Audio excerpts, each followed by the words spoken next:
So after an unbelievably long wait, Bungie finally revealed Marathon. And I honestly can't get enough of it. I'm definitely sceptical, as realistically what we've seen doesn't actually explain much of what is going to be happening in the game. It gives us a pretty clear idea of what we're going to be doing, combat-wise, general gameplay loop, but there are so many questions left firmly in the dark, and we will likely have to wait until September to finally see what this game is actually about, provided that the game doesn't cop another delay into 2026. So why do I actually like the look of this so much? To be honest, number one is the art direction. Bungie have a crazy talent when it comes to art design. Destiny is just living proof of that, but I'm obsessed with how everything looks here. Everything that was shown had a super clean aesthetic, the likes of which I've certainly never seen in a video game. Every single colour pops so aggressively on the screen, and that is then in stark contrast with some of the more flat and monotone backgrounds. What that will likely do, especially for an experience like this, is make it really easy to pinpoint where you're going to be focusing, what your target is going to be, making communication a lot easier given the three-player nature of the game. Where other extraction shooters like Hunt Showdown focus on dense, immersive environments that lend themselves well to hiding, sneaking around and avoiding detection, that does not seem to be the case here. Feels a lot more of a focus on gunplay, a lot more of a focus on getting straight into the action, rather than hiding in the background. And that likely to me is going to be leaning into Bungie's strengths. They have a huge reputation for unbelievable gunplay. Destiny 2 has some of the best gunplay of any first-person shooter ever. The feedback, the tactility of the weapons, the audio design, everything is unbelievable.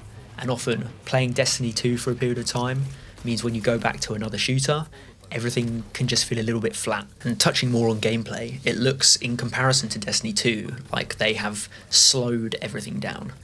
It sort of seems to follow the same kind of cadence as the first year of Destiny 2, where they slowed everyone down, put people on a more level playing field, dropped the regeneration rate of abilities to make sure every single gunfight felt fair, but also tactical.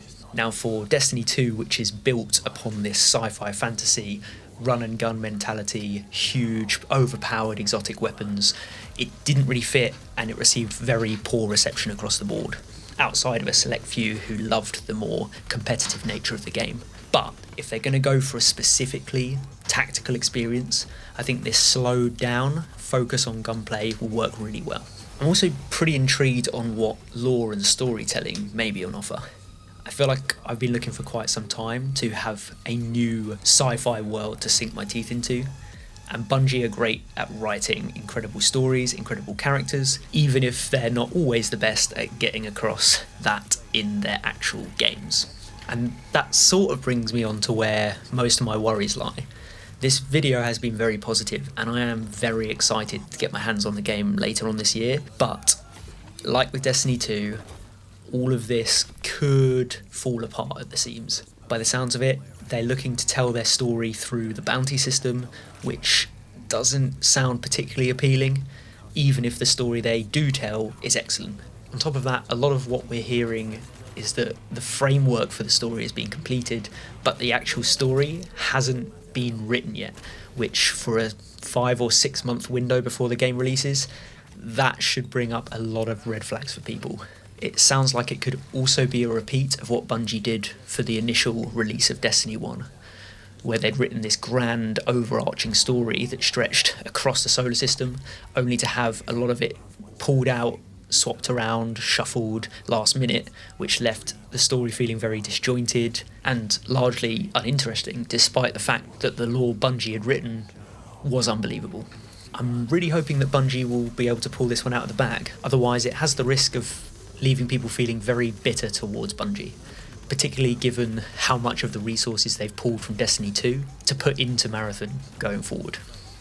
I guess we'll just have to wait and see at the game's release in September.